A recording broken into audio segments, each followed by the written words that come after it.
want you to be aware of that. So, yes, we've got a fantastic slate this morning. We've got Paul, Jessica, Galen, and Rosie all presenting on their works. I'm really excited to hear these papers. There's two kinds of panel chairs. There's one who just bundles all the questions together at the end and gets different panel members to respond, or one who allows each panel member to get questions afterwards. And I'm the former rather than the latter, because I think that means that one person ends up getting all the questions. So what we might do is just move through each of the presentations and then sort of take collective questions at the end if that suits everyone. And we'll go for 20 minutes per paper. So I'll sort of move around a bit uncomfortably once you sort of pass that 20-minute mark. So just be aware of that. I'm going to invite Paul first up to present to us. Welcome, Paul. Thank you.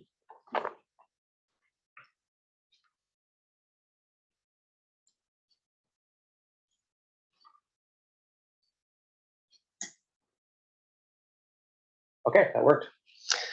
Hi, everybody, here and on Zoom line. This is a bit weird because I know that the people are far-flung, time-wise and space-wise. So here's what I want to do today. I'm very happy to be here. I'm coming to you from the unceded territories of the Coast Salish people in British Columbia. And actually, the project I'm speaking about is also kind of located there, too.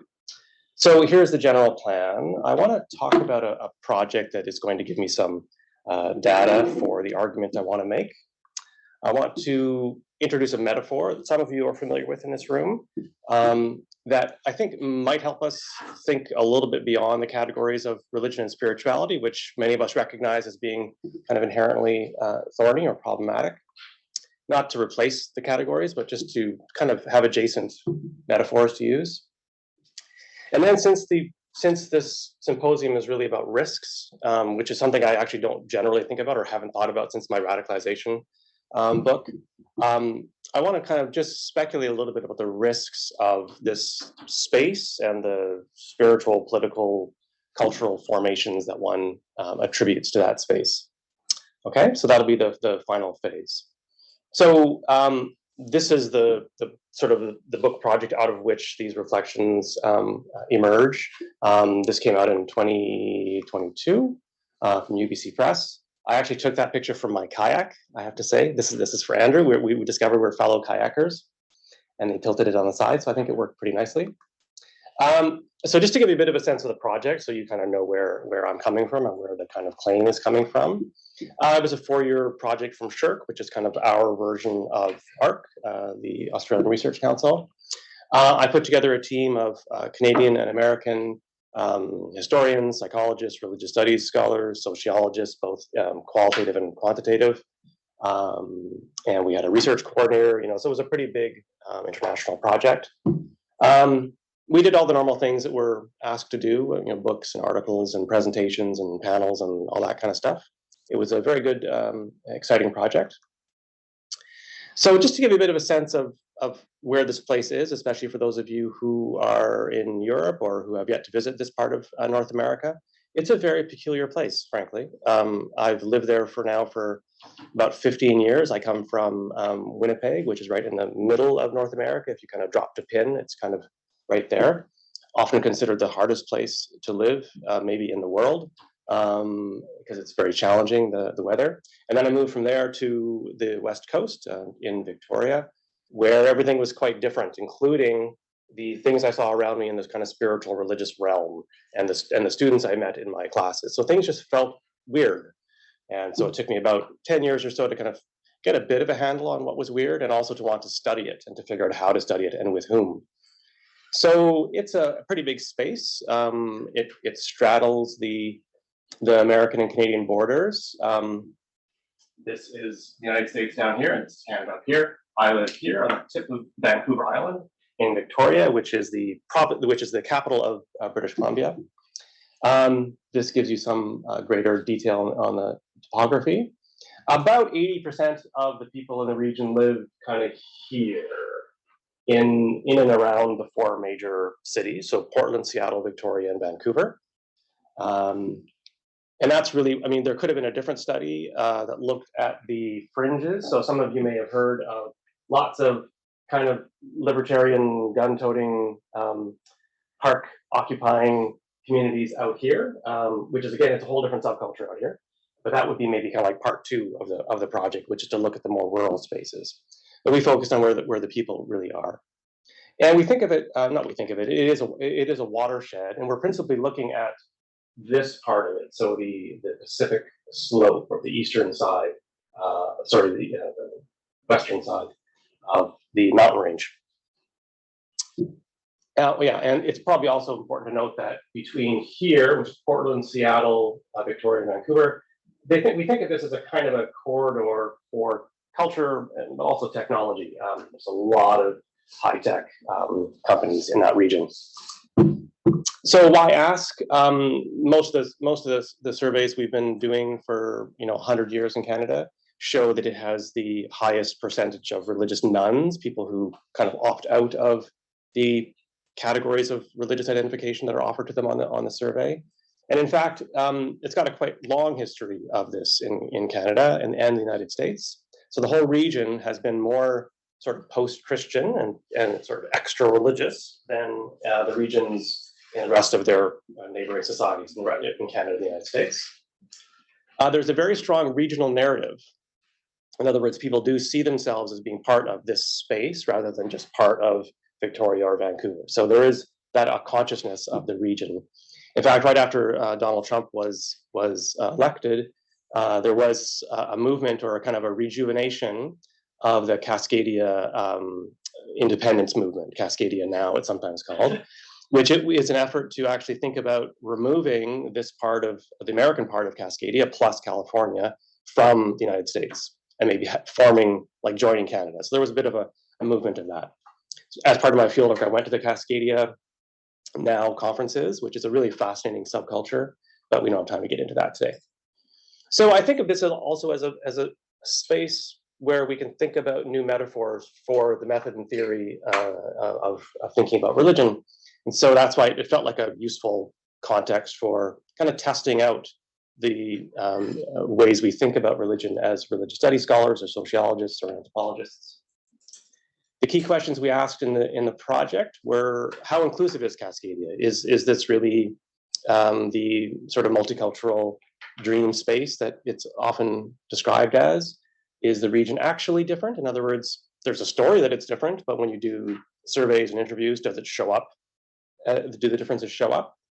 And what are the implications of the changes we see in the Pacific Northwest? So PNW, Pacific Northwest, especially the implications of very rapid rates of secularization or deinstitutionalization. We can call it various things. But basically, with the soup kitchens shutting and the women's shelters and the refugee support groups, a lot of these places, or a lot of these social justice projects were moored in churches. Now, if those churches closed, Anglican, Catholic, Lutheran, United Church, etc., what are the implications for the broader society? So that was the other question. So just very quickly, we did a survey, pretty good sample. We had a very good professionally conducted sample, and then we also did a convenient sample. We did focus groups and interviews, which is kind of what I like the most. We visited all the cities, sort of hung out in the cities, went to churches, mosques, temples, public squares, all the normal things you would do as an ethnographer. We had some RAs go and collect data from this to kind of record historical trends, archive visits, and so forth. And then the team tried to answer the three questions we set out, and I'll just kind of give you the answers before I kind of get into the conspirituality question, which I think is where we're going here. Is the region actually different? Yeah, the region is actually different. It has quite a high number of no religionists, for lack of a better word. The narrative, like the sort of governing story within the region, is quite specific, and it is articulated against the rest of the surrounding societies. Universally, people, when you say, well, what is it about living here that you like, or how would you describe this place, everybody points to the natural environment. Even if they live in Vancouver and never camp, never hike, they're just like latte, drinking downtown people, and then live in a high rise and work, 18 hours a day. Even those people say, oh yeah, but it's just so beautiful. That's why we're here. So the narrative is very strong and common. And the border really matters, especially like with Indigenous issues, huge difference. Canada really in the last, I would say about, say 10 years, 8 to 10 years, has really begun to turn a corner and taken very seriously this question of reconciliation. We did this massive report that came out in 2015. And so Indigenous people that we talked to recognize, oh yeah, we are now in a different space, or we have different opportunities as a community than we used to have 15 years before. The Indigenous folks we interviewed in the States, they're like, we're just not on the radar. We're a smaller number, about 5% in British Columbia and about 2% in the US side of Cascadia. But they totally get that they are not on the agenda, that the kind of race ethnicity question in the United States just plays out very differently for obvious reasons. Response to the second question, how inclusive is it? Quite inclusive. Basically, when we interviewed Sikhs and Buddhists and Jews and other Muslims and other folks, almost nobody had complaints. Which isn't to say that there isn't racism. That please make sure Zoom records me saying that. There's tons of it. All the normal stuff happens here, as happens in many white settler societies. But it is not kind of a dominant, like the complaint narrative is not the dominant narrative. Actually, the stronger story is that we all get along, people are incredibly welcoming, et cetera, et cetera. Some evangelicals actually welcomed the sort of dropping out of this large middle section of kind of nominal Christianity, or what we might think of in Kierkegaardian sense as Christendom.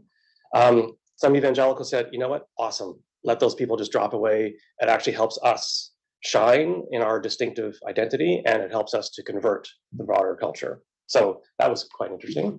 And many of the Catholics we talked to really just didn't have a sense that things were going awry. They're not sociologists, so they're not worried about the same stats that we see, which is fine, but it also speaks about a certain level of institutional completeness in some of the cities we went to. Question 3. This is something that actually, I would say, to be honest, worries me quite a bit, because many of these religious communities carry a lot of weight for the state. And in a context, in a neoliberal context in which the state is trying to shed its responsibilities for its citizens and loves the fact that the church ladies are doing the jumble sales, the thrift stores and ESL programs and women's shelters and so forth. When those folks die and are not replaced by 44-year-old Christians who want to do all this volunteer work, because those folks are, they have 2 people working in the house, so they can't really afford the time. The loss is going to be significant. We don't really yet know the scale of the loss in terms of hours or dollars, but I think it's going to be significant. And it's not at all clear to me that newcomer communities, Sikhs and Muslims mostly in this region, will fill this gap. They're also working like crazy to afford their incredibly inflated mortgages. But B, there aren't enough of them really to fill the gap that was created, that is going to be created by the death of the Anglican, Lutheran, United Church, Catholic Church volunteer sector. So here's where we kind of pivot a little bit to the kind of my contribution mainly to the book as far as I'm concerned. When we went out into the field and started talking to people about their religious identities and experiences, of course, as I mentioned, everybody talks about the natural world, which is quite striking. But a lot of the concepts that religious studies scholars and sociologists use when we are talking to one another and to the people we are studying just didn't seem resonant. Like it just didn't, you could just tell if you said, do you think of yourself as part of an eco-spiritual movement, or do you identify with that, or whatever? You could just feel they kind of go like, yeah, okay. They were kind of just being nice, Canadian thing. But it was pretty clear that eco-spirituality, dark green religion, nature religion, etc., just didn't seem very resonant with the people we met. But that didn't mean that they didn't have some kind of special relationship to the world around them, to the natural world. And so it just occurred to me that there was something else at work in the culture and the imaginations and the zeitgeist of the region. And so I just came up with this metaphor, take it or leave it, but here's how I think of it. So ordinarily naturalisms would share this first quality.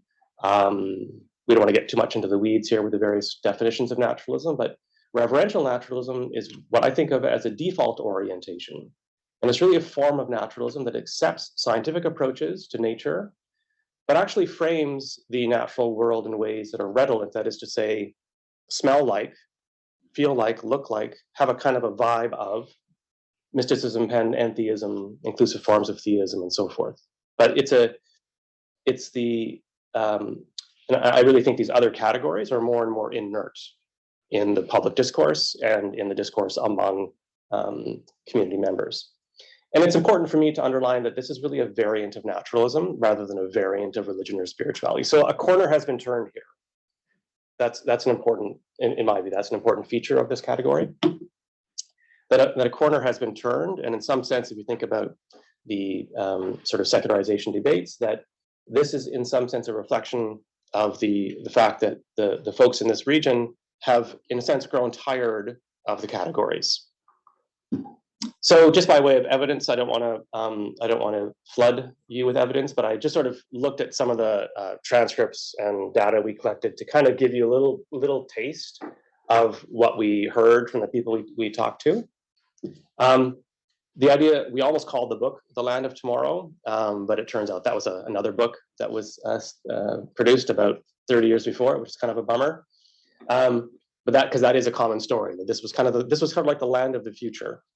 And the second thing is from, I think this was a pastor in Portland who said this is the front end of the post-Christian story in America. In America in 50 years is going to be different than it is now. What you're seeing in Portland will be in Kansas in 10 years, which is saying quite a bit if you've ever been to Kansas.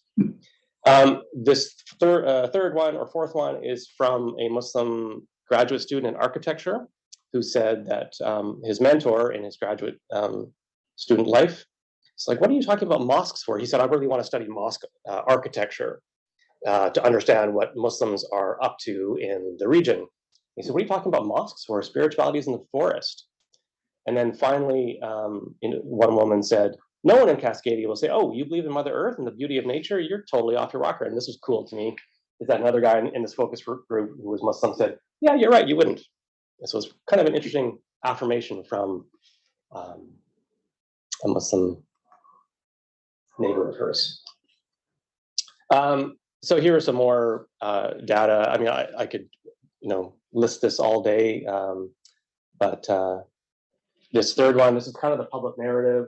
This is a place where nature-based spirituality tends to be our native language. So let's just turn a corner now and think about risk, which again, this is a bit speculative, but let me just reflect a little bit.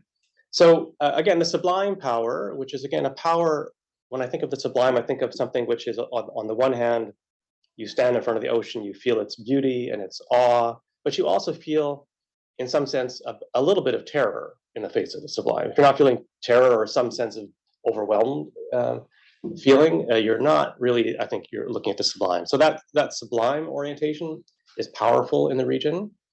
And also a variety of libertarianism is common in the region. I think Geraldine Massiere mentioned the sort of Wild West story yesterday in one of her slides.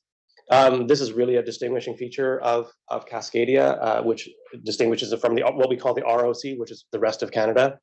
And when Geraldine was talking about the coaching project that she and I are pitching, she's comparing Quebec, which has very much a structure that reflects the French tolerance for state intervention in everything, especially professional activities, whereas BC has this kind of real resistance to the regulation by the state. So this just creates a kind of a latitude in the imagination of people in the region. And yesterday's, I gave a little talk at the University of Melbourne on yoga. So yoga is quite a popular activity in the region. That's the topic of my current project. I'm not going to go into great length here. Just to say that yoga is a very popular kind of alternative, a complementary health and wellness modality. And within the yoga community, there's a very strong presence, though no one ever talks about it, of special powers. the idea that advanced yoga practice gives people these kind of capacities that are not normal capacities. And that includes being able to withstand physical travails like COVID that other people couldn't really manage or need to manage via vaccines. So that is very much, I think, in the air in any place where the yoga culture is strong. And because it's very strong on the west coast of North America, we see that there too. So the risk of purism, I think, we find purism throughout North America. This is not unique to Cascadia, obviously. But the purism that I think we find out there it grows out of a sense of the ambient toxicity of the world. In other words, a sense that elsewhere things have gone kind of awry. There's a worry that it'll go awry in Cascadia too, because we have a lot of oil concerns around oil transport. And so there is certainly a big concern about that there. So there is a strong culture of purism there. It's obviously always a fiction. I don't think I have to tell sociologists or religious studies scholars that. But the fictions always tell us about what we're really concerned about, right? Which is a despoiling of this pristine environment, which is a very big narrative, a very big concern in Cascadia. And also a kind of an anxiety that anything that comes into my pure body from outside is a threat that needs to be resisted. So for those of you who are not familiar with the kind of origin of the concept, I'm not going to go into great length here because I'm going to kind of assume that you've all seen this definition before, but just to make sure we're kind of all on the same page, I think this morning this concept might come up again. So it's not a bad idea to just see what Ward and Boas said in 2011 when they kind of introduced the concept to our field. So the two concepts are there's an idea that there's a group that secretly controls the world that we don't really see or understand properly. And secondly, that there's a kind of a paradigm shift in ways of thinking about the universe and the self and so forth.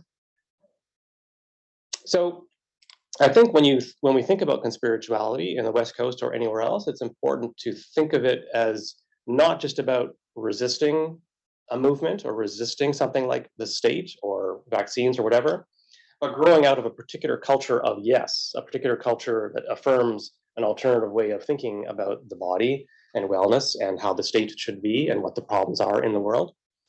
And it seems to me that our job as scholars, whether you're a religious studies person, anthropologist, or sociologist, is to think about how this story is created and what are the ingredients, what are the features of the story, whether it's concerns about George Soros or states or pedophile cannibal rings, secret societies, whatever it is. In other words, to identify the features of the narrative that are told, and to think about the role in the construction of these alternative narratives, or the narratives of threat and purism and so forth.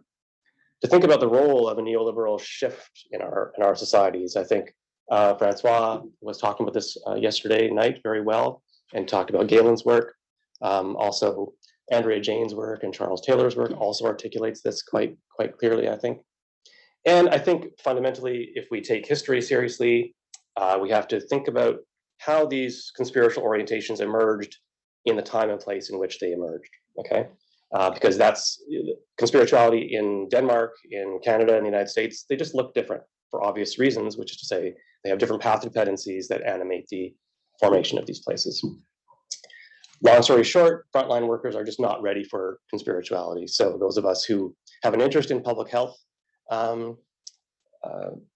concerns have to just acknowledge that the people that we ask to support us, doctors, nurses, and other kinds of clinicians, are really just not prepared for thinking about the ingredients of conspirituality that show up in their patients and in their waiting rooms. So we can see, just in some, we can see new forms of spirituality or post-spirituality emerging in Cascadia.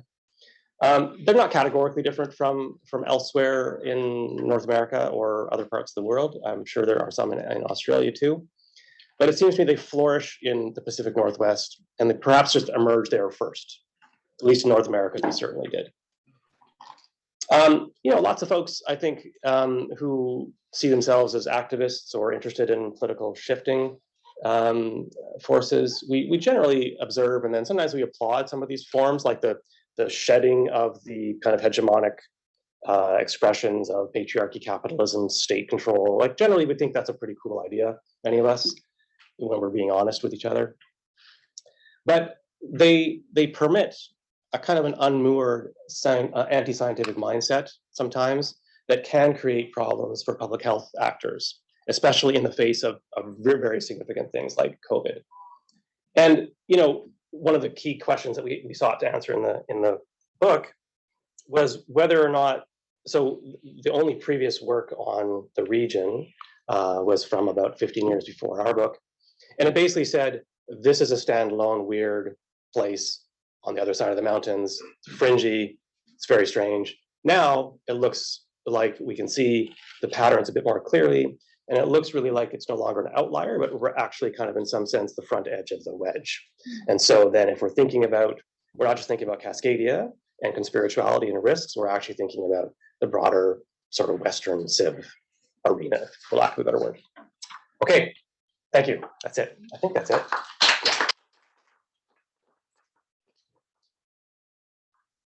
I'll let you close this.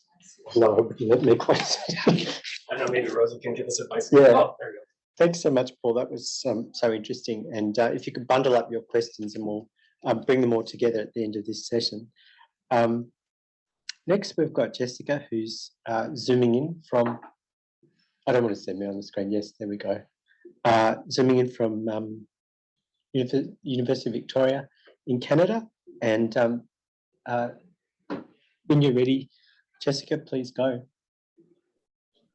Hi, good morning if you're in Australia, good evening, wherever else you are. Thanks for the introduction. I am indeed from the University of Victoria, where I'm a doctoral student, but I physically am in Toronto, Ontario, which is the traditional of the Huron-Wendat, the Seneca, and the Mississaugas of the Credit. And I'm here to talk to you today about children in new alternative religious movements, groups that get called cult in the media. So the thread that's run through my work for many years has had to do with how the narratives of people who experience big changes in their lives. I've looked at how people think about changes in gender roles. Right now I work on a project about how people experience attitude change towards abortion. But my work began with studying children in new religious movements and the narratives of people who grew up in these movements and then moved away from them. What are these stories of change? So tonight I'm going to tell you a little bit about who these young people are. My interest in this sprung up because I myself was raised in a new religious movement, a group that no longer exists. And like many people, my curiosity about my own life experiences led me to academia. I got an undergraduate degree and a master's degree in child and youth care. So I did a lot of work, a lot of frontline child and youth care, social service work.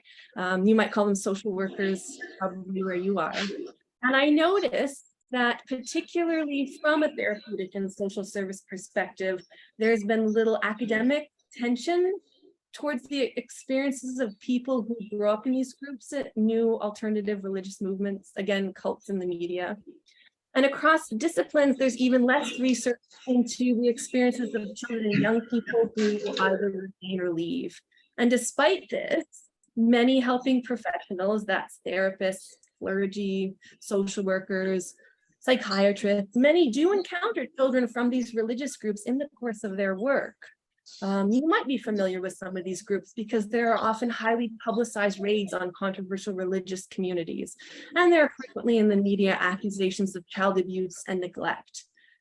So there might be media coverage of Jehovah's Witnesses refusing blood transfusion for their children, for example. Substandard education or bizarre indoctrination in groups like Scientology. There are perceived threats to children who are raised in new religious movements. And this is why I think that there needs to be a more robust body of social and therapeutic literature that addresses how we can have wise practices with children living in as well as leaving these controversial groups. So I do have to begin with a disclaimer.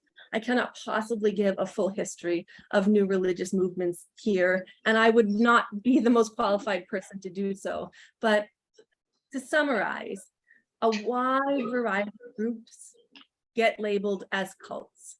You can think of probably a dozen off the top of your head: Hare Krishna, the Watchtower, Bible and Tract Society or Jehovah's Witnesses, Scientology, Church of Jesus Christ of Latter-day Saints, various ultra-Orthodox Jewish groups, members of Jonestown, the People's Temple, people who practice Wicca and witchcraft, and so on and so forth, just to name a few.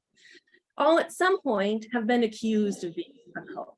And when we consider these groups, I'm struck by the great diversity. The term is used to describe groups that are religious, political, Eastern, New, ancient. Some are very highly structured, and some are only really loosely even movements. Some revolve around the charisma of a single person, and others center on a particular philosophy or a tradition. Jim Richardson speaks of the term cult as a rug under which we sweep the strange, deviant, and not easily categorized religion. So cult is really a socially constructed catch-all term. It has a specific history in academia as well as popular culture. And I'd argue that popularly, the word is more a term of social marginalization rather than an accurate descriptor of any one shared trait of these groups. What these groups have in common is that they're widely viewed with derision and suspicion. They are religious deviants. So because it's a derogatory term, the term new religious movement emerged in most academic literature. I like alternative religious movement because I think it highlights the most salient and unifying factors of these groups. They present an alternative to mainstream religion. They exist to critique legitimate religions. In my work, I really look at, again, children who are raised in these alternative groups and how helping professionals can use what's called a strengths-based approach, which is a response to the deficit-based approach that I see typically dominating. So who are these kids who I call alternative religion kids? Some of you here may be familiar with the term third culture kid, which was coined by social scientists John and Ruth Hill Assim. They were studying the children of American expats who happened to be living in India. And Assim went on to describe these third culture kids as children who accompany their parents into another society. And working with this idea, I describe a parallel concept I call alternative religion kids, or ARCs. ARCs are kids who accompany their parents into another religious society. Their identities are developed in contrast to the predominant surrounding culture, where they're popularly viewed as outside or other. The specific aims of their socialization may vary markedly from that of their mainstream peers. For many ARCs, cultural and spiritual identity and belonging is grounded in that difference, in being set apart. One salient marker that identifies these kids across religious groups is that they believe they are not like other children. They believe that they're set aside for some special purpose. And this sense of difference pervades the narratives of ARCs from many different backgrounds. For example, Joanna Brooks was raised in the Church of Jesus Christ of Latter-day Saints. And she says, and I quote, and I love this, I think it's adorable: "To tell you the truth, I loved being a Mormon girl, a root beer among cokes. I relished my sparkling internal difference, all but invisible to the untrained eye." This sense of difference takes on new meaning if an ARC leaves their spiritual community and strikes out into mainstream culture. This is a kind of unique, almost immigration experience. And it's described by Jayanti Tam, who was raised as a follower of the Indian American guru Sri Chinmoy. She says, "I discovered that Queens College had a large percentage of recent immigrants enrolled, eager to begin their American experience. And it was with this group of students that I felt the most in common. However, my Connecticut accent didn't convince others that I too was a newly arrived foreigner. I excelled in my coursework, but I failed to make friends." Now, it's tempting to conceive of ARCs as this homogenous group. But ARCs report different experiences, not only across, but within the same religious group. One point from this discussion that I'll hope you'll take away is that when it comes to the childhood experiences of ARCs, variety is the norm.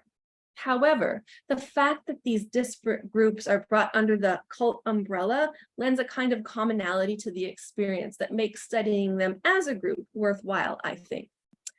And like what the concept of third culture kid did for the children of expats, I'm hoping alternative religion kid can serve as a kind of touchstone or a gathering point. So ARCs are children who follow their parents into alternative religious cultures. Their experience of socialization is often marked by a sense of otherness that extends across their social, cultural, and spiritual identities. Now, I can't really talk about cults and new religious movements without talking about brainwashing. The 1970s saw a rise in counterculture movements in North America. People who were called freaks or hippies or dropouts rejected the prescribed trajectory of modern life and instigated this moral panic around dangerous cults. And as young people started to drop out of society, these fringe movements and their followers became a site of social and political danger, not just theological concern. This fear of cult became particularly heightened in 1978 with the incident that happened at Jonestown. It was a mass suicide where 918 people died, including 304 children.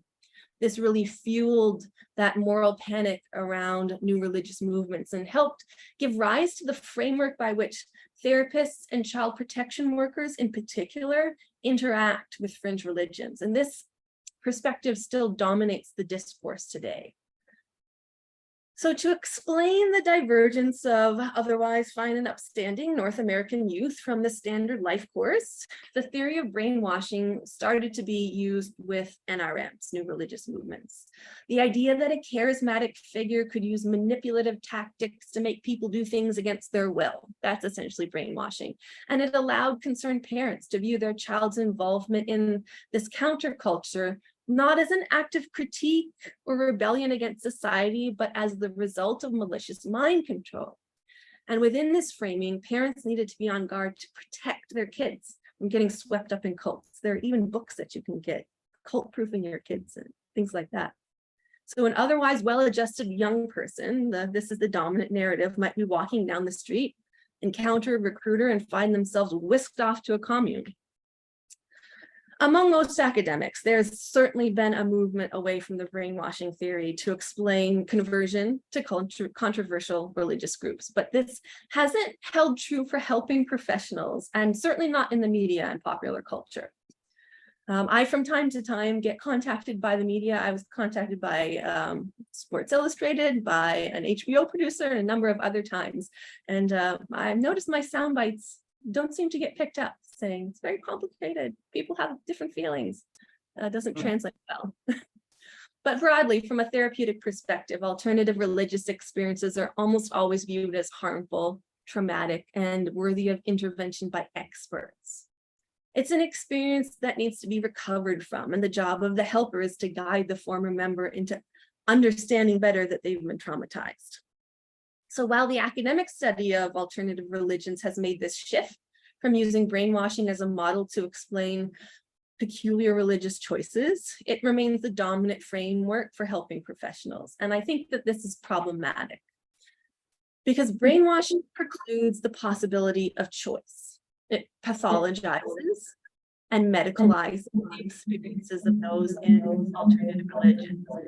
Those labeled as cult members are rebuked as theologically deviant and mentally ill. Both are forms of state and social power over those who have transgressed, I would argue. Now, much of the discourse around kids and alternative religions focuses on child protection. And if you have heard about kids and NRMs, it's probably from the media in the form of something about child abuse accusations. Accusations of child abuse in alternative religions are based on the idea of what, again, Jim Richardson calls collective child abuse, which is the idea that all kids in certain groups are harmed just by being a part of the group. Employing collective child abuse against NRMs, again, I think it's problematic because we don't have data to indicate that abuse occurs more frequently in these NRMs than in mainstream religions. And we certainly have many examples of abuse in mainstream religions.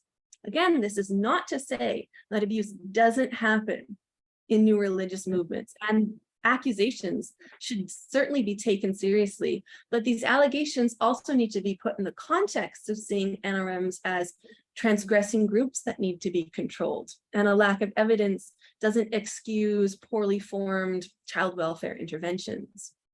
Sometimes people tell me that we need to have heightened surveillance with these alternative religions because they're closed communities and they don't permit access by social service workers or social workers. And to this I say, in all my time in social services, no one has ever been happy to see me. Nobody looks forward to a social worker knocking on their door, and working relationally with families, especially families who are putting up walls and barriers, is the job of the worker. It's not a side frustration, it is your job. And it's still your job if the person is a part of a controversial religion. Unfortunately, there have been quite a few mass raids. One of the primary tools of interventions with kids in new religions are often carried out jointly by police and social services together, which is quite scary. There have been numerous raids in the US, Canada, Europe, and Australia. The most devastating certainly was in Waco, Texas, where after a 51-day standoff, the FBI stormed a Branch Davidian community. And that act led to the death of 26 children, total 76 Davidians. The framing of fringe religions as necessarily harmful, members are brainwashed, and collective child abuse all played a role in constructing this disaster. And ostensibly, the motive for the raid was accusations of child abuse in the community. And the so-called cult experts who were called to provide guidance didn't have any experience with the Davidians or their particular theology. Their advice was based on a broad understanding of all cults. In cases like this, the limited and partial experience of a few experts are problematically generalized, providing the impetus for state intervention. Now, Waco, of course, is an extreme example. Most helping professionals will not face this, but the narrative that underlies this case, I think, is interesting. It's that all new religions are harmful and manipulative, and that kids are at risk by association, and that members, adult or child, joiner or second generation, need to be rescued and they need to be cured. Now, most of the therapeutic perspectives on working with families involved in alternative religions, I think, have some fundamental flaws. Just methodologically, most of the studies are done with disgruntled former members, and their stories of harm need to be paid attention to, absolutely. But it also neglects the stories of people who have other things they'd like to bring up. People who, kind of like me, would like to say, I was raised in a cult and it was just okay. But we don't usually write best-selling memoirs. These therapeutic perspectives also assume that people in NRMs need rescuing even though they don't ask for it. So the stories of children in alternative religions, both current and former, tell a complex story. Their experiences are difficult to generalize. Many former child members describe a sense of inner anxiety, feelings of abandonment and rejection, social isolation, a sense of being chosen and special, and that isn't always positive. These very real expressed concerns can't be addressed therapeutically if a helper insists on assuming that there's this a need to save you, need to cure you narrative to be addressed. In contrast, I think workers, helpers of all kinds, can give children living in or leaving NRMs the opportunity to engage in a relational process of making meaning, which is what we do with our clients, all our clients, I think, when we're at our best. This making meaning needs to include consideration of the strengths of this experience. But the possibility of strength isn't discussed in the research on children in ARMs, NRMs. Strengths-based practice is a long established framework in social and therapeutic work that challenges our finely crafted ability to latch on to what we see as problems. It does not mean pretending everything is okay. It does not mean abuse didn't happen. But I think it can be a way of acknowledging that those who were raised in NRMs have an interesting perspective on life, one that's worth paying attention to. Any narrative that removes agency, that pathologizes, and that presumes to know someone's story before they've told it is not liberating. It's actually quite patronizing.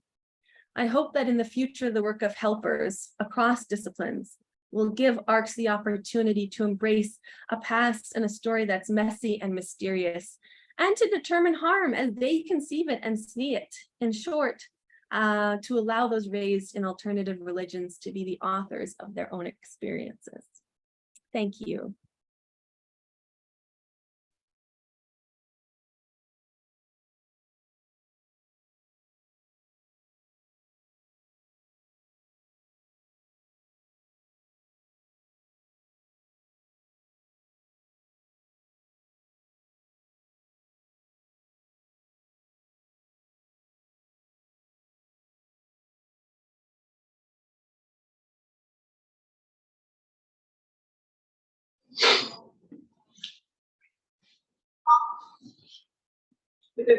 Good. Thanks, Jessica. That was such an interesting paper, and we appreciate your presentation. Next, we've got Galen, whose paper is "What Kind of Spirituality Do We Want?" So, thank you. Thanks for joining us. Do you have slides, or you just there are? You need to restart the computer and okay. Oh, okay. We did that up here. They're on the computer. Does someone know what to do? when did the computer get unplugged? Oh, actually, no, it's not. It's just It gets the computer together. I think, is it 9,000?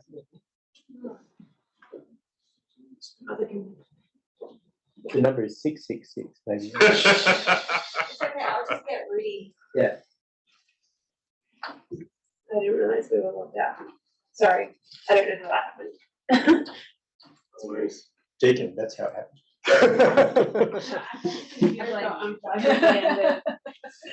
Okay. Oh, is this the clicker? Oh no, that's the clicker that is That should attached work, to the though, computer. 'cause But you- if you want to use mine, you can try that one. I'll try this. Yeah. Yeah, look, because you're good to go. Okay, Monty's going to look. Yeah. Okay. Good. Cool. I need it. Yeah. So we just switch it up. Oh, yeah. Online percentage to it. Ah, great. Okay. Do you want, I guess I can close this, right, Paul? Yep. Maybe. And yours is in there. Should be right here. So let me just make sure. Sure. Change to orange. I'm logging because I'm reading the tab. Oh, okay. Cool. Right. We're good. I'll get it later. All right. Galen, when you're ready, thanks very much for joining us today as well. So everything's good on our end. They can see and all that. Okay. Well, good morning, everyone, and yeah, evening, afternoon, wherever you might be. So let me just begin by thanking Anna and the other symposium organizers for holding this, which I really enjoyed so far, and also for inviting me. I'll also apologize because I'm exhausted. I'm still on EU time, and so I feel like it's the middle of the night, and you know, if I sort of just zoom out every once in a while, that's why. Okay, so the title of my talk today is "What Kind of Spirituality Do We Want?"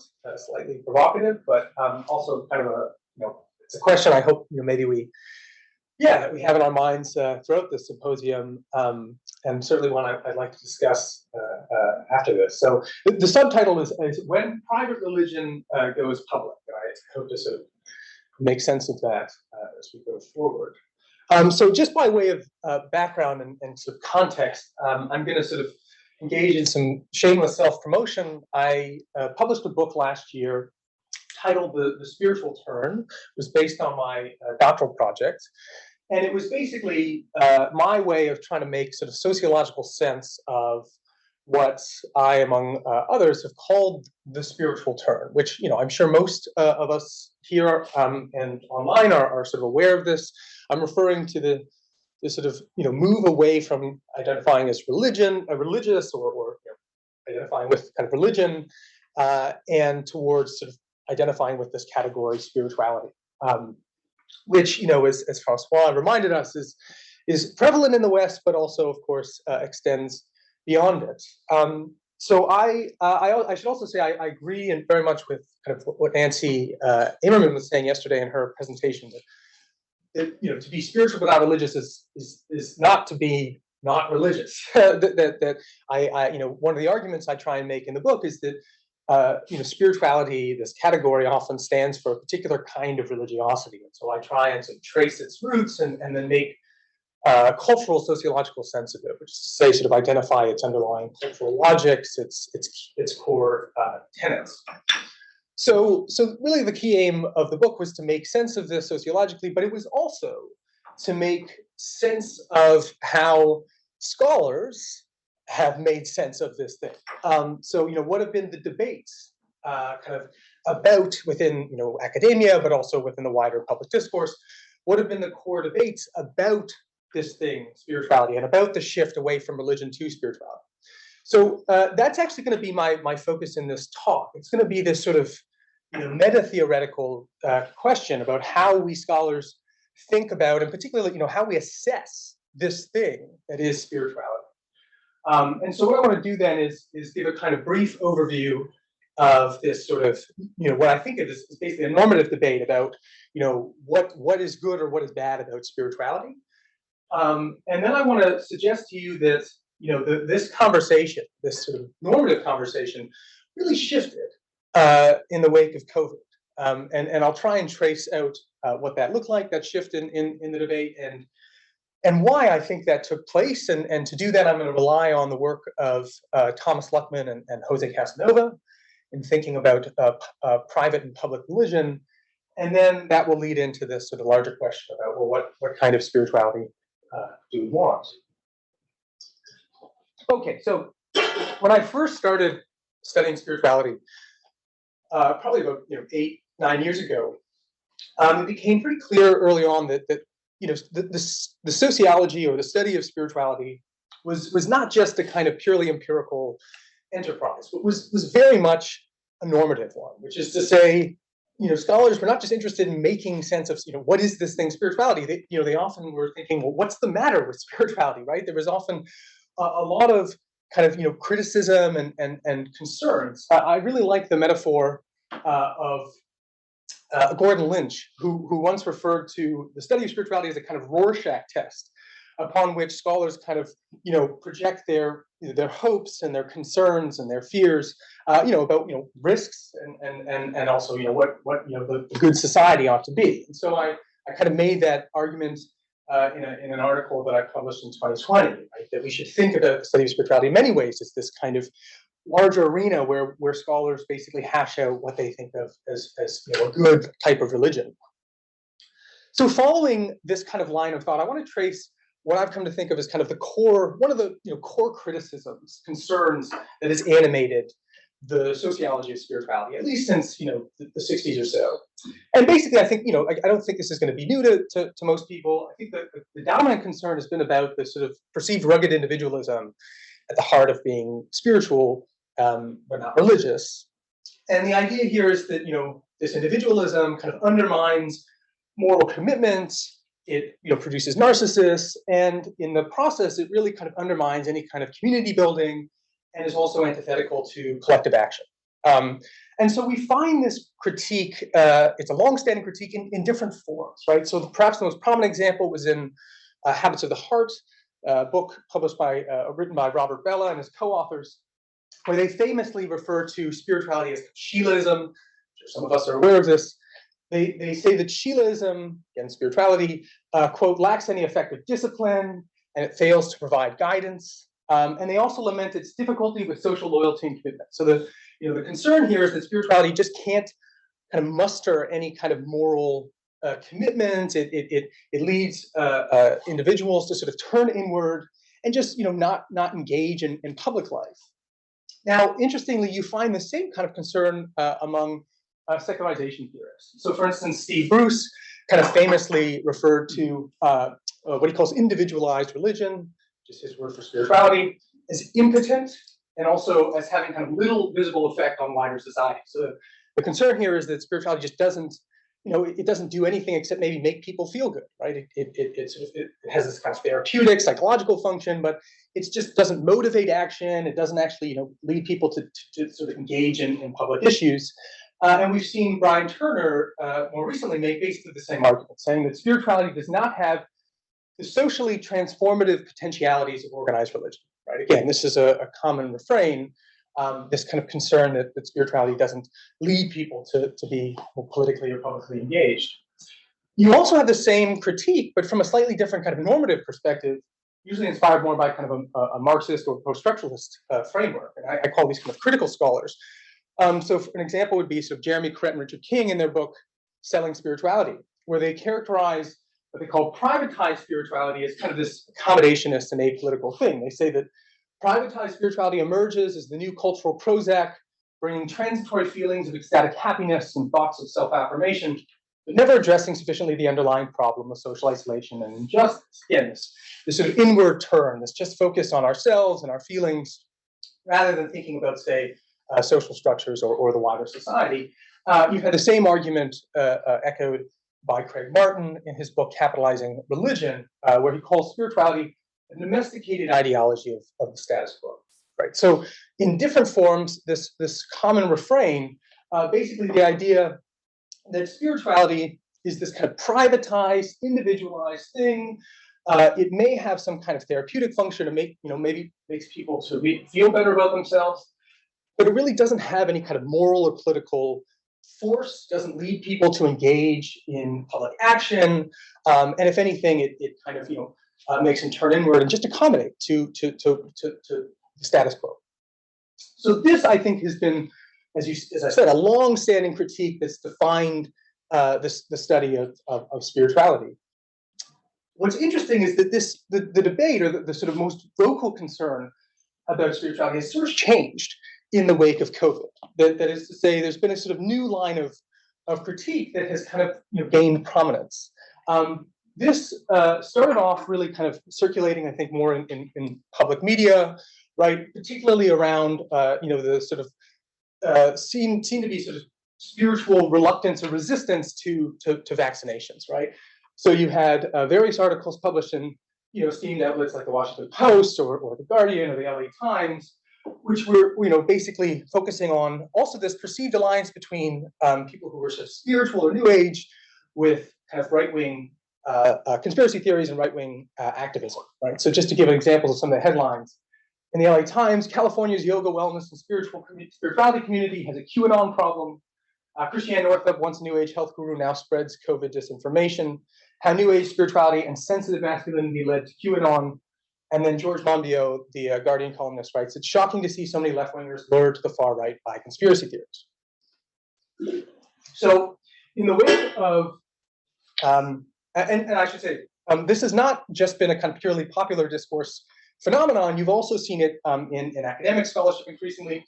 So Charlotte Ward and David Vois's article on conspirituality has kind of increasingly been cited, as Paul was mentioning, right? So this concept, which they kind of coined, is now kind of increasingly talked about both within religious studies, but also beyond it.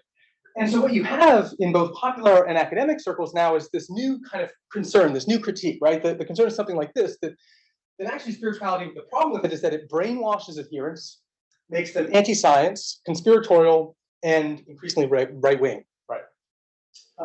It's a book that's sort of making this argument.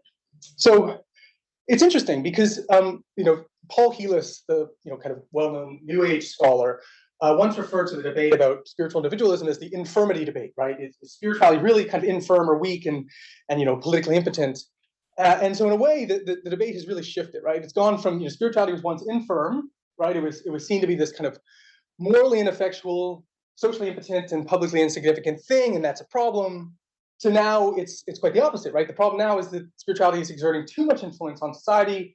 It leads adherents to protest statement, vaccine mandates, question expert opinion, and increasingly embrace far-right politics. So the meta debate, as it were, has changed a lot. And I'm interested in thinking about what has happened that has sparked this shift, right? Or another way of putting it is, has spirituality changed in some way? And if so, how do we make sense of that?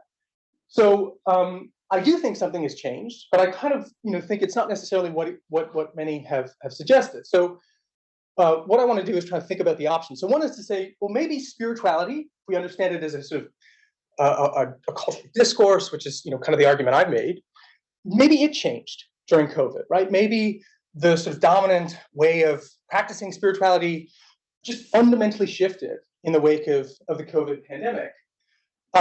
That's a possibility, but I would argue that that's not the case. For one, so Ashburn and Darendal has this article in response to Ward and Vois's piece about conspirituality, showing that this thing that they call conspirituality, which is supposed to be new, is actually not new, and it's really not surprising. And I mean, they're really just building on historical scholarships that's been around for a very long time. If you look at spirituality and the discourse that most people associated with it, you'll know that this idea goes back like to the 19th century. These are not new ideas at all. I don't think that if you've been studying spirituality, you would know that really the discourse has been pretty consistent for quite a long time. So, for instance, in my own work, I've shown that what it means to be spiritual often involves a number of core tenets. Among these include first an experiential epistemology, right? You come by spiritual truth through your experience. Next is a kind of sacralization of individual freedom or autonomy, right? There's a very important individual autonomy and particularly bodily autonomy, right? The body in spiritual discourse is often seen as this kind of sacred, non-polluted space, as Paul was mentioning. Moreover, there's long been a rejection of mind-body dualism, and with this, of course, a critique of kind of classic biomedicine, which has often been premised on a certain kind of body-mind dualism. And moreover, spirituality has long been a kind of critique of mainstream institutions. It's just inherent, in fact, in the discourse. This goes all the way back to Rousseau and the kind of romantic origins of this discourse. And so let me just focus on this aspect for now. To be spiritual but not religious often is just to have a kind of cultural critique of mainstream institutions. You saw this particularly in the 1960s, right, where you had this kind of bubbling up of this more spiritual discourse. For instance, it has a lot of affinities with this sort of new left discourse, which emerged at this time, which focused on the problems with what was called the state-science nexus. This was most clearly articulated in Theodore Roszak's famous book, The Making of a Counterculture, right, which was basically a long critique of the technocracy of the period, right? It was this supposed regime of experts, the sort of, the alliance of the state and the military-industrial complex and the pharmaceutical companies. So this was a critique that is, decades and decades old. And again, so what you find in spiritual discourse today, it's not new. It's always been, yes, suspicious of religious institutions. We know that, we accept that, but also political and scientific institutions. There's always been a certain kind of skepticism towards these, right? So I would argue that the discourse itself has not changed. That's not new. Now, is it then that spiritual practitioners in the wake of COVID just became full-on right-wingers, right? Maybe that's also a shift, because most of the literature on spirituality suggests that people who are spiritual but not religious tend to be more socially progressive, more left of center. So I think that there's a lot of emerging evidence to suggest that no, in fact, people who are spiritual, people kind of falling in the line of kind of New Age, although they may have in some cases been protesting vaccine mandates alongside, say, far-right militants or activists, they are not the same groups. So there's some really interesting work by people like Dick Alpers and Steph Alpers and Dick Outman, and then also Yaron Aramban. They have chapters in a book I've co-edited with Dick, that's coming out soon, where they show precisely that this alliance, this perceived alliance, was actually ideologically conflictual, right? There was so they had the same kind of goals. They were protesting vaccine mandates, but doing it for very, very different reasons, right? So I don't think it's the case actually that most spiritual practitioners have sort of embraced right-wing politics. So in that case, what is it that changed, right, that led to this shift in the meta debate? So I think one way of thinking about this is to say that spirituality, in some sense, went from being private, generally speaking, to public. And to make sense of this, I want to think with the work of Thomas Luckman and Jose Casanova. So the idea of privatized religion Of course, it's kind of, we often think of it as central to the secularization thesis. But it was actually first kind of articulated by Thomas Luckman in his famous book, The Invisible Religion, right? So Luckman saw himself as working within the secularization paradigm, but kind of fleshing out certain kind of details that needed to be worked out. His claim was that, yes, in a secularized society, you have this kind of institutional differentiation. The sacred canopy, as Peter Berger would say, kind of shrinks. Religion becomes one sphere among many others. But for Luckman, looking at kind of the phenomenological experience of this, he said that what happens is that religion doesn't disappear. It just becomes privatized. It becomes this thing that's purely subjective. It just has this kind of therapeutic function. It doesn't lead individuals to engage in public action or anything like this. It remains, but again, has this purely kind of privatized character to it. Now, what's interesting, I think, and important to note is that the critiques of spiritual individualism that I outlined, right, those long-standing ones, Bella, Bruce, and Creighton King, they basically accept this thesis, right? They basically work on the same premise, like, yes, spirituality is just this privatized religion. It's just that they don't like it, right? And so there's a strong criticism of this. So we have this idea of privatized religion from Luckman, and now we need to move to Jose Casanova's famous book, Public Religions in the Modern World, where he's really thinking with Thomas Luckman about this. He's thinking in the 90s when he wrote this book, and particularly like the emergence of what he calls public religion. All of these, and let's be honest, particularly kind of conservative religions were emerging on the scene, which were seemingly engaging in political action. And Jose Casanova said, like, how do we make sense of this? And so he theorized this concept of deprivatization, right? So for Casanova, kind of accepting Luckman's basic premises, but saying that actually we also see processes of deprivatization taking place. And he said deprivatization basically has three different forms. The first, it can be when religion enters the public sphere to protect modern freedoms and rights, including the freedom of religion. So, think about sort of, religious demand, when religious groups demand religious exemptions, for instance, from particular state laws. Another form of deprivatization is when religion enters the public sphere to contest the autonomy of secular spheres and their claims to authority. So, assuming this kind of differentiated reality, right, where you have, scientific and political institutions, they have their own autonomy. Deprivatization takes place when religious institutions or groups seek to kind of interfere and intervene in these kind of autonomous spheres. So Jose Casanova's example is when you have sort of the Catholic Church, for instance, make strong critiques of the economic sphere, right, and the dominance of capitalist logics in the rest of the world, right. So this is an example of deprivatization, says Casanova. And then the last example for Casanova is when religion enters the public sphere to what he calls protect the traditional life world, but also to provoke moral debate about issues that maybe secular societies just want to kind of leave on the shelf.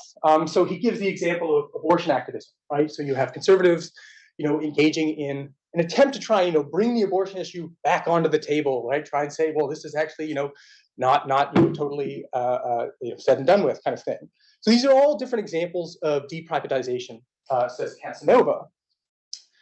I want to suggest that we can actually think about spirituality using the same framework, and that partly in response to the COVID-19 pandemic, for reasons that I think, when you understand the cultural discourse, are pretty obvious.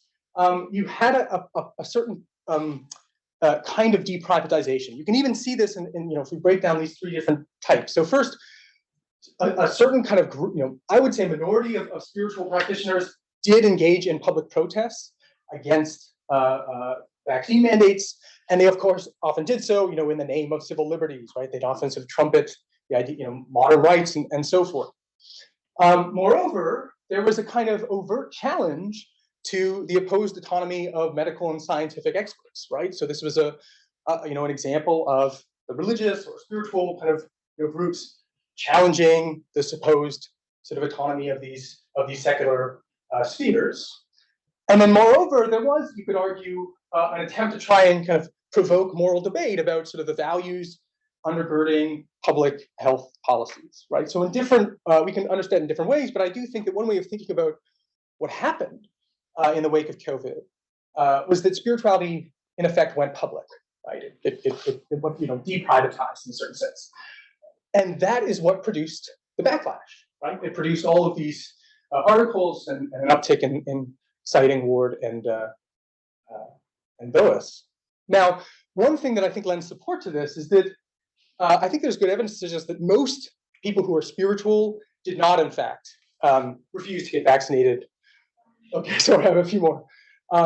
So, for instance, most of the articles, both popular and academic, tended to focus on kind of the most vocal and visible people who were spiritual who refused to get vaccinated, and there was little coverage of quote unquote spiritual people who basically just accepted, like most people, that we should just get vaccinated, right? I think, for instance, of kind of the most brand name spiritual person, someone like Deepak Chopra, who published an essay on his website where he basically said it's against common sense to get to refuse to get vaccinated, right? So here's a very, very brand name spiritual guy saying, look, just get vaccinated.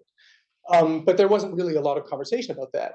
Now, I think it's interesting to note that often Chopra is seen as kind of like, the problem with Chopra is that he's the accommodationist spirituality, right? He's the ultimate kind of like, no, you just go with the flow, people, do what everyone else is doing. So but he was the one who was saying, no, go get vaccinated, right? So what does this help us to see? Well, first is that, as we can see in the first waves of the debate, the problem with spirituality was that it was individualized, it was privatized. As a result, it exerts little social political impact, just accommodating people to the status quo. And yet, it's precisely that kind of spirituality, I would suggest, that often led people to just get vaccinated and not protest in the streets, not kind of make a big deal out of it. On the opposite side, it's precisely, you could say, those people who kind of, as it were, took seriously the spiritual discourse, right? Who really kind of committed themselves to it, that then joined in protest against vaccine mandates. So in other words, it was when spirituality kind of mustered sufficient moral and political solidarity and communal feeling, leading people to engage in public protest, that again, from another group, it was deemed problematic, right? And so there's some lingering questions, and I'll finish. I think it's true that spirituality was in some sense a kind of unique event, at least with respect to spirituality, and we can talk more about that. But I also think there's a more general point contained in this, which is that it seems likely, and given that our conference or symposium is on sort of this question of well-being and risks, it seems likely that in order for spirituality to sort of serve as a kind of transformational moral and political resource in particular kinds of struggles, it's likely going to need to deprivatize, right, in particular kinds of ways. We can think about any number of issues that this might be true. For instance, this talks about over-medicalization, but also environmentalism, support for racial and gender justice. I would say, resistance to technocracy and sort of the growing prevalence of AI or support for animal rights. These are any number of issues that you can imagine spirituality kind of, being a resource for. But I think we also see that if it does deprivatize, it's going to disrupt in all kinds of ways, right? And so that, I think, opens us up to this question, which is, well, what kind of spirituality do we want? Which I think is, in a way, always been in the background, but one we just haven't been willing to actually be explicit about. So I look forward to discussing that with all of you. Thanks.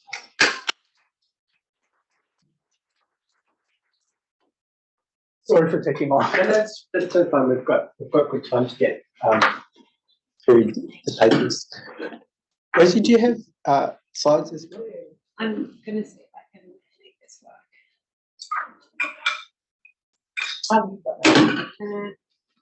Yeah. Okay, so do I just tell you when I want them changed? If I can make this work, I will come up and give it to my computer. At the last leg of this spiritual relay is Rosie. Bring it home, and then we'll have a question. Put that onto slide 2. Rosie, I only have like 4 slides. Do you want me to just tell you when to flip them forward? Yeah. So what is you're seeing?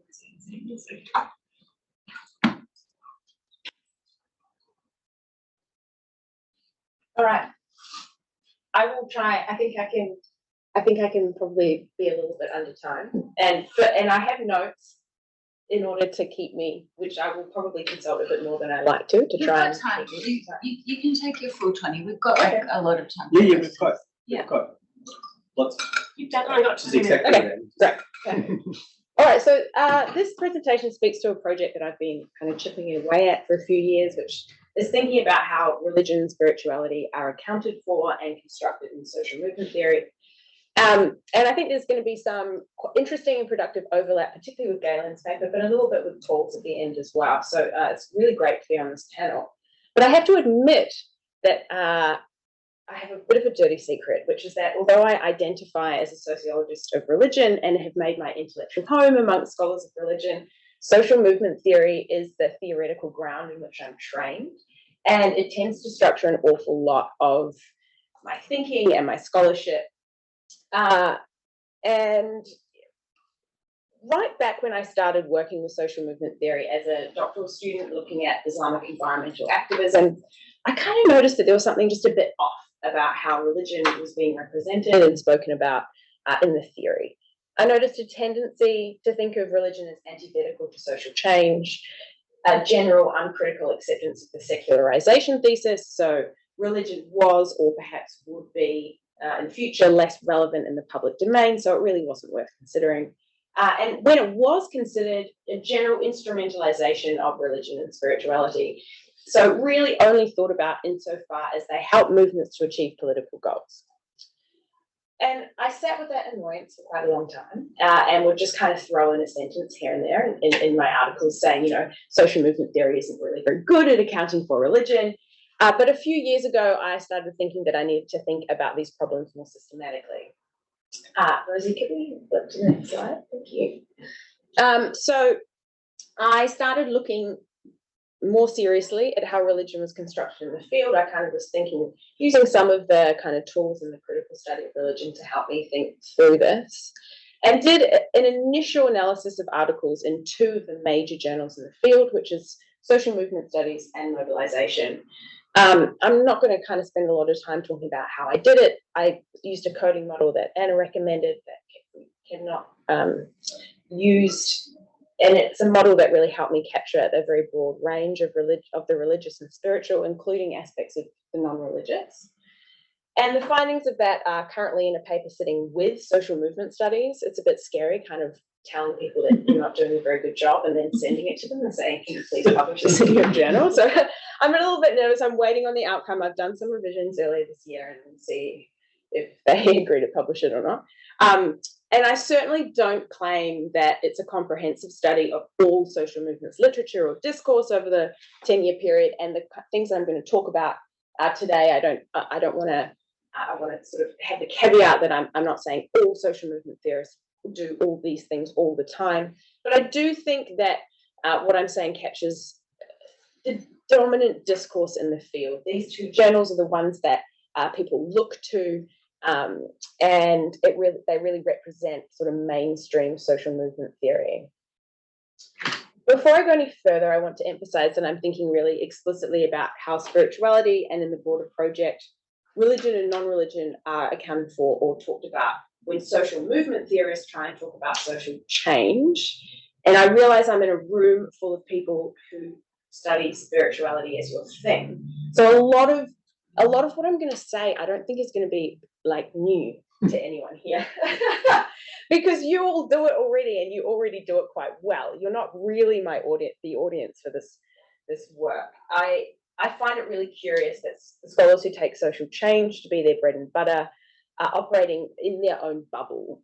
I think it's quite a parochial discipline. There is actually an article that has been published about parochialism in social movement theory, which I took some kind of inspiration from in doing this work. And generally, I think that scholars of religion are much better at reading outside their field, at least, you know, the ones that I tend to read and hang out with. So I just want to kind of make a few comments, though, that social movement theorists, despite mostly not doing a great job talking about religion and spirituality per se, do nonetheless notice something curious about social movements themselves. So the calling of activists to struggle for a better world, or their need to express deep moral viewpoints, that's what James Jasper calls them, lead movements to be filled with what Alberto Melucci calls a spiritual urgency.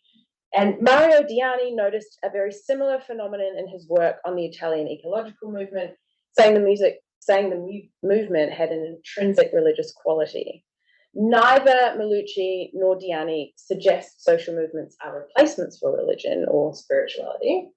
Diani insists that while activists are searching for a broader belief system about the world in environmentalism and see what they're doing as inherently religious, their reference to religion, and the activist that Diani interviews does specifically compare their activism to religion. It is quoting Diani here in the broader philosophical sense of the term. And of all movements for social change, environmentalism is most often characterized as having religion-like characteristics.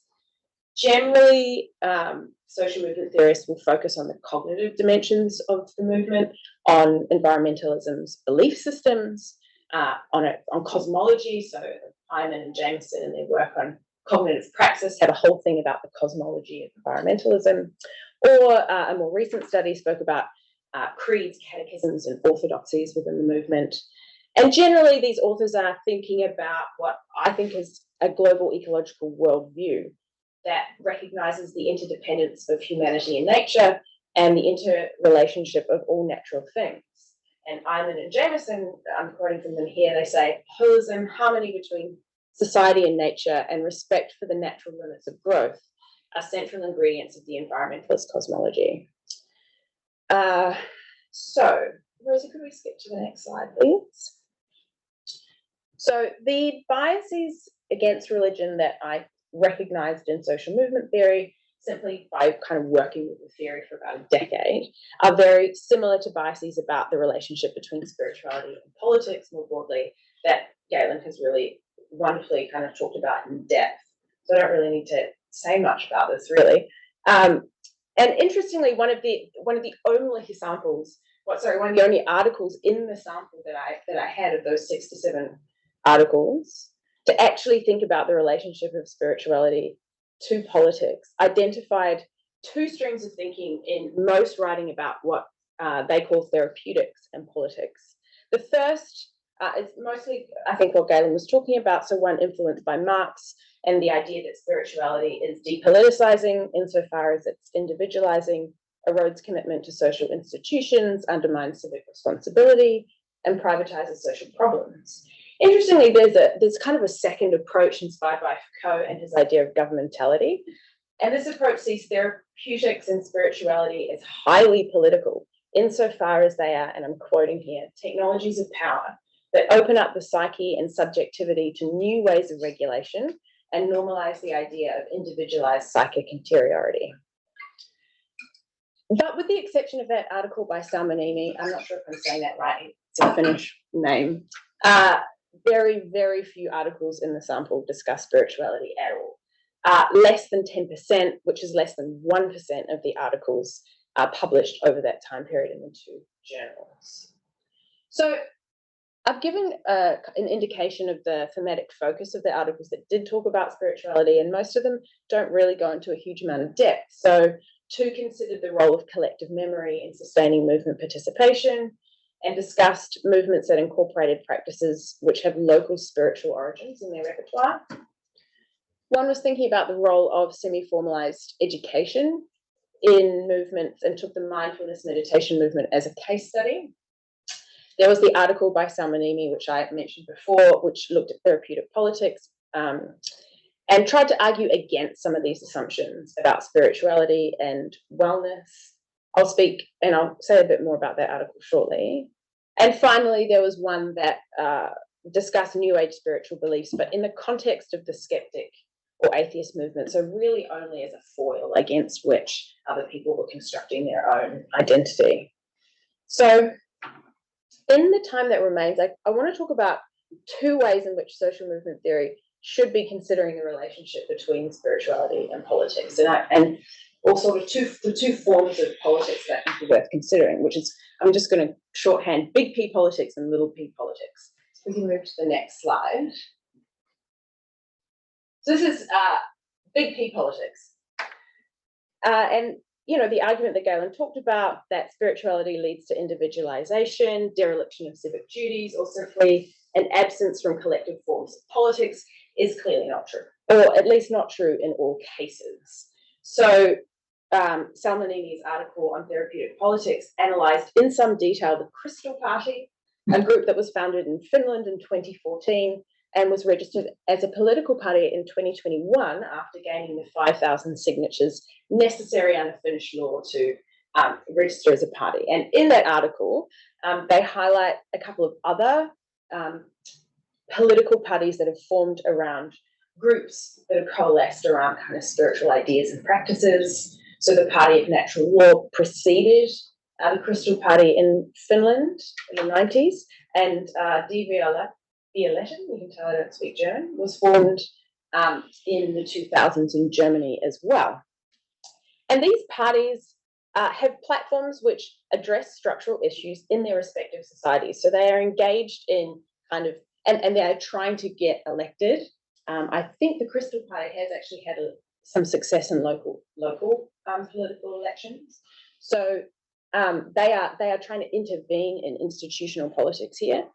And their platforms call for integrating complementary and alternative therapies into the official or public healthcare sector.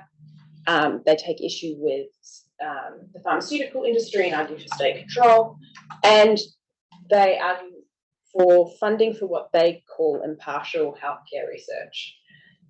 In the case of the Crystal Party, although they use populist language to criticise what they call corrupt healthcare elites, Salmonini found in interviews that the participants, who were mostly female, explicitly disavowed populism and said they were pushing, quote, pink feminine energy into politics. But, you know, subsequent to the study, which was done in 2019, the Crystal Party did push COVID-19 conspiracies, including anti-vaccination messages and conspiracy theories about the role of the WHO in the pandemic. So apart from kind of explicitly trying to intervene in institutional politics through the establishment of parties, spiritual groups and networks are also used to mobilise participation in conventional social movements seeking legislative change. And so, I mean, Galen, but also I know others in this room have been thinking and writing about spiritual networks' involvement in movements that sought to overturn vaccine mandates, for example, in COVID-19. But I kind of want to point out that spiritual groups have been closely linked to other major social movements like the environmental movement and the animal rights movement for a really long time. Social movement theorists themselves have mostly not thought about that in any depth, but for example, Ron Taylor wrote about the connections between the radical environmental movement and earth or nature-based spirituality in the 90s and 2000s. So clearly spiritual networks are responsive to mobilization tactics from movements outside, and some spiritual groups are internally motivated to create formal political collectives themselves. Rosie, can we pop to the next slide? Thank you. And the second, so I'm just going to think about the second kind of politics here, which is the politics of everyday relations, or little p politics. And in the context of social movements, there's also sort of two ways to think about that as well. So there are the practices that are undertaken in movement groups that are not directed towards primary movement goals, but rather are the small ways that people work together when they are thrown together in groups. And social movement theorists recognize that these practices are really important for the success and the longevity of movements. So the article on collective memory practices was very interesting in Bolivian social movements. The authors talked about the way that the movements draw on indigenous practices of ancestor worship to remember historical leaders within the political movements. And the authors argue that these practices are key to the longevity of some of Bolivia's social movements, some of which have been running for an extremely long time. And from outside social movement theory, Ron Taylor's work again is interesting. He published an article, I think in the late, I think it was about 97, on the appropriation of Native American spirituality into the radical environmental movement and the use of sweat lodges, sage cleansing, a talking stick to facilitate group discussion. These practices and many more are positioned as absolutely central to the management of interpersonal relationships within the groups that Tyler studied. So there are ways in which spiritual practices themselves are helping to manage the kind of little p politics that are happening within movements.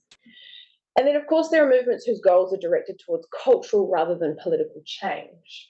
And I think that some spiritual groups or networks would probably qualify as what social movement theorists would call, often in quite a derisory tone, to be honest, a lifestyle movement, which are networks and very loose collectives that engage in lifestyle practices, which is generally changes to individual behaviour as their primary form of action to achieve social change. So they are explicitly thinking that they will achieve social change. That's the point. They're making these changes to try and change the world. And these two kind of aspects of what I'm calling little p politics are closely related, because movements often strive to live out in the life of their groups the changes that they seek in broader society. And this is the prefigurative or the prophetic politics that I described at the beginning of the presentation. So I want to end, I'll kind of wrap it up now. Whilst we can talk about the effects of neoliberalism and the spread of spirituality, and how particular spiritual teachings or frameworks might be individualistic, spiritual networks, groups, individuals, and practices can and are still being mobilized for collective action. And this brings me back to one of my key critiques of the way social movement theory accounts for religion more broadly, which is an assumption that theology or doctrine or just kind of the ideas underpinning particular practices is sufficient to explain how religious or spiritual people and communities behave in the world. And I mean, that's absolutely not a novel claim to make in this room, but it's not something that is getting through to social movement theorists. And it means that accounts of religious and spiritual actors and movements for social change are often highly flawed, or in the case of spiritual groups, networks, and individuals, simply missing from the discourse almost entirely, dismissed as insufficiently collective to be of interest.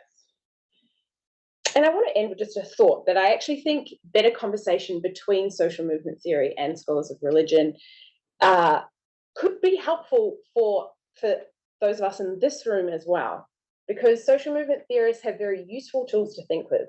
They can help us identify how fault lines in contemporary society around which social conflict and change occur, how people are mobilized into social movements, like the effective ways in which they're mobilized, the political opportunity structures that shape which movements gain traction, when, why, and which do not, and how movements are sustained, sometimes through long periods of abeyance. And where spirituality intermingles with politics, whether that's individuals, groups, practices, or beliefs, these tools could be helpful for understanding what's going on. I will end it there.